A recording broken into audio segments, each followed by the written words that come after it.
पाकिस्तान का सबसे बड़ा इशू हमेशा से इकोनॉमी रहा है। अभी भी पाकिस्तान एक तरह से इकोनॉमिक क्राइसिस से गुजर रहा है। आज हम लोग डिस्कस करेंगे कि पाकिस्तान को इकोनॉमिक क्राइसिस से कैसे निकाला जा सकता है।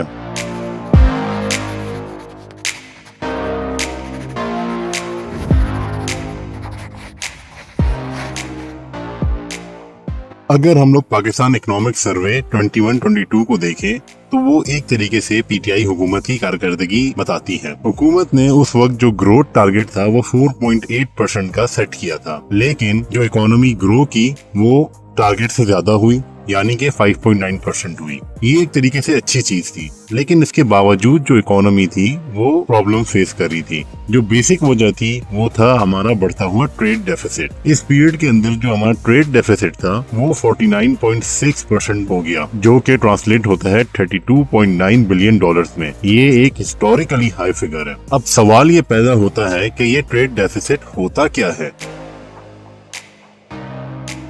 ट्रेडिशनली अगर देखा जाए तो हर मुल्क दूसरे मुल्क से मुख्तलिफ है।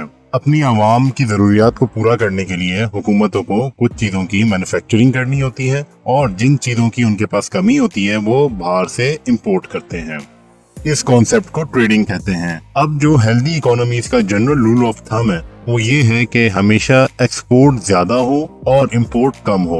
अगर इस फॉर्मूले के तहत एक हुकूमत पॉलिसी बनाती है तो उनकी इकोनॉमी ग्रो करती है पॉजिटिव डायरेक्शन में, क्योंकि जब कोई मुल्क पैदावार को एक्सपोर्ट करता है तो उसके बदले में उसको डॉलर मिलते हैं, और जब वो कोई चीज किसी दूसरे ममालिक से इंपोर्ट करता है तो उसके बदले में उसको डॉलर देने पड़ते हैं। ममालिक के दरमियान ये जो तमाम ट्रेडिंग होती है ये उधार के ऊपर हो रही होती है। फॉर इंस्टेंस, अगर कोई मुल्क अपनी इंपोर्ट को बढ़ा दे as compared to its export, तो होगा क्या, उसको ज्यादातर डॉलर देने पड़ेंगे, और ये चूंकि उसने उधार के ऊपर सामान लिया होता है तो उसके ऊपर एक तरीके से ये डॉलर जो होता है वो कर्जा बन जाता है। इसी कर्जे को हम लोग कहते हैं ट्रेड डेफिसिट। अगर हम लोग पाकिस्तान का केस देखें तो टाइम पीरियड 21-22 के अंदर पाकिस्तान की जो गुड्स की एक्सपोर्ट्स थी वो 26.6% बढ़ी थी, यानी कि पाकिस्तान ने 23.7 बिलियन डॉलर्स की गुड्स बाहर ममालिक को एक्सपोर्ट किए थे। सिमिलरली अगर हम लोग सर्विसेज की एक्सपोर्ट देखें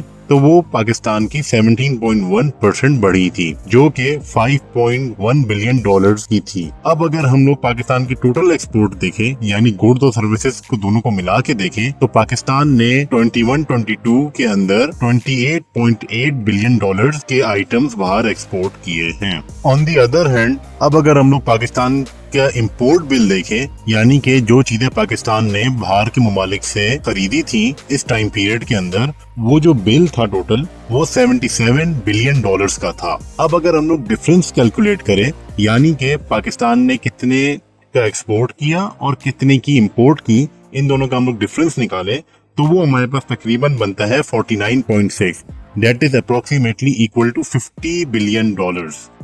इन अदर वर्ड्स 50 बिलियन डॉलर का सामान पाकिस्तान ने बाहर से खरीदा, लेकिन इसकी अमाउंट अभी तक पे नहीं की है। ये एक बहुत बड़ी अमाउंट है और ये कर्जा पाकिस्तान के ऊपर है, जिसको हम लोग ट्रेड डेफिसिट कहते हैं। सवाल ये पैदा होता है कि पाकिस्तान का इंपोर्ट बिल इतना ज्यादा कैसे बढ़ गया। बहुत से एक्सपर्ट्स का मानना ये है कि कोविड-19 के बाद से supply chain through out the world disturb हुई थी, जिसकी वजह से ग्लोबल कमोडिटी प्राइसेस बहुत ज्यादा इंक्रीज हो गई थी। इसी की वजह से पाकिस्तान का इंपोर्ट बिल है वो भी ज्यादा हो गया है। लेकिन अगर हकीकतन देखा जाए तो पाकिस्तान जो बेसिक खाने पीने की चीजें हैं जैसे कि आटा और चीनी, ये भी बाहर के ममालिक से इंपोर्ट कर रहा है, जबकि पाकिस्तान खुद एक एग्रीकल्चर कंट्री है। ये एक बहुत ही शर्मनाक बात है। Similarly on the other hand, Pakistan जो मैन्युफैक्चरिंग कर रहा है उसमें से 80% जो आइटम्स बनते हैं वो पाकिस्तान की इंटरनल और लोकल मार्केट्स में ही कंज्यूम हो जाते हैं, और सिर्फ 20% जो आइटम्स है वो बाहर पाकिस्तान एक्सपोर्ट करता है, जबकि इसका उलट होना चाहिए था, यानी कि 80% जो मैन्युफैक्चरिंग हो रही है वो एक्सपोर्ट हो जाती और बाकी जो 20% बच रही है वो लोकल मार्केट्स के लिए होता। तो ये भी एक बहुत बड़ी वजह है जिसकी वजह से हमारा इंपोर्ट बिल बढ़ता ही जा रहा है। इतना high import bill Pakistan economy के लिए बहुत ही ज्यादा डेंजरस है। इसका जो सबसे मेजर इम्पैक्ट है वो ये है कि हमारे पास डॉलर्स नहीं है अपने इंपोर्ट बिल को पे करने के लिए। पाकिस्तान के पास डॉलर दो सोर्सेज से आते हैं, जो चीजें वो एक्सपोर्ट करता है या जो ओवरसीज पाकिस्तानी है जब वो अपनी रेमिटेंसेस पाकिस्तान भेजते हैं। तो ये दो मेजर सोर्सेज है पाकिस्तान के डॉलर के। अब जब हमारा इंपोर्ट बिल इन दो सोर्सेज से पूरा नहीं हो रहा तो हमें फिर डॉलर्स जो हैं वो बोरो करने पड़ते हैं, कर्जा लेना पड़ता है। या तो हम आलमी इदारों के पास जाते हैं जैसे कि IMF या वर्ल्ड बैंक, या फिर दूसरी दोस्त ममालिक कंट्रीज जैसे कि चाइना या सऊदी अरेबिया, उनसे हमें कर्जा लेना पड़ता है। करंटली अगर हम लोग पाकिस्तान का करंट फॉरेन डेट देखें तो वो 44,000 बिलियन रुपीस तक पहुंच चुका है। जब भी पाकिस्तान को दूसरे ममालिक से कर्जा लेना पड़ता है या किसी आलमी इदारे से कर्जा लेना पड़ता है तो पाकिस्तान को उनके कुछ शराइत मानने पड़ते हैं, जिसकी बेसिस पे पाकिस्तान को समटाइम्स अपनी सॉवरेनिटी गिव अप करनी पड़ती है या अपने अवाम के ऊपर टैक्सेस मजीद लगाने पड़ते हैं, जिसकी वजह से आम तौर पर इन्फ्लेशन बहुत बढ़ जाती है, चीजें महंगी हो जाती है और एक आम आदमी के ऊपर बहुत ज्यादा बोझ बढ़ जाता है। कुछ सालों पहले पाकिस्तान की इंपोर्ट्स एक्सपोर्ट्स के मुकाबले में आधी हुआ करती थी, लेकिन आजकल एक्सपोर्ट टू इंपोर्ट रेशो जो है वो 40:60 का हो गया है। कुछ इकोनॉमिस्ट के मुताबिक पाकिस्तान खाली 40% इंपोर्ट्स का बिल जो है वो एक्सपोर्ट्स के जरिए पे कर सकता है और जो बाकी परसेंटेज जो बिल का है वो पाकिस्तान को उसको पे करने के लिए लोन लेना पड़ता है, जो कि एक बहुत ही ग्रिम सिचुएशन है।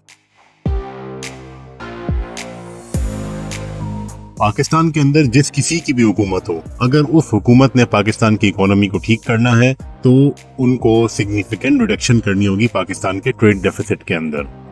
इस चीज को करने के लिए हुकूमत को चाहिए कि उनको ज्यादा फैसिलिटीज और इंसेंटिव दे एक्सपोर्ट सेक्टर को।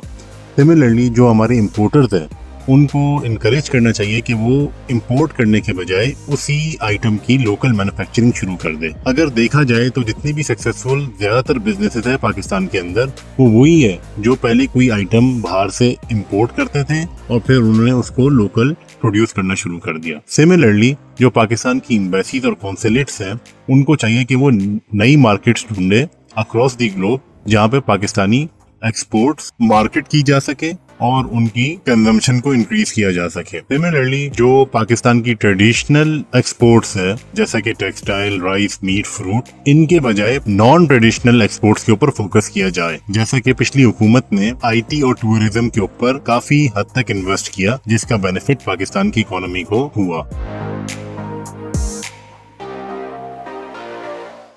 इन कंक्लूजन बहुत सारी रिसर्चेज हैं जो कि ये कहती है कि जो भी कंट्री अपनी एक्सपोर्ट्स को बढ़ाती है तो उनकी इकोनॉमी रैपिडली ग्रो करती है। तो पाकिस्तान को अपने करंट इकोनॉमिक क्राइसिस से निकलने के लिए अपनी एक्सपोर्ट्स को बढ़ाना होगा और इंपोर्ट्स को कम से कमतर करना होगा। यही एक खाली सलूशन है पाकिस्तान के इकोनॉमिक क्राइसिस का।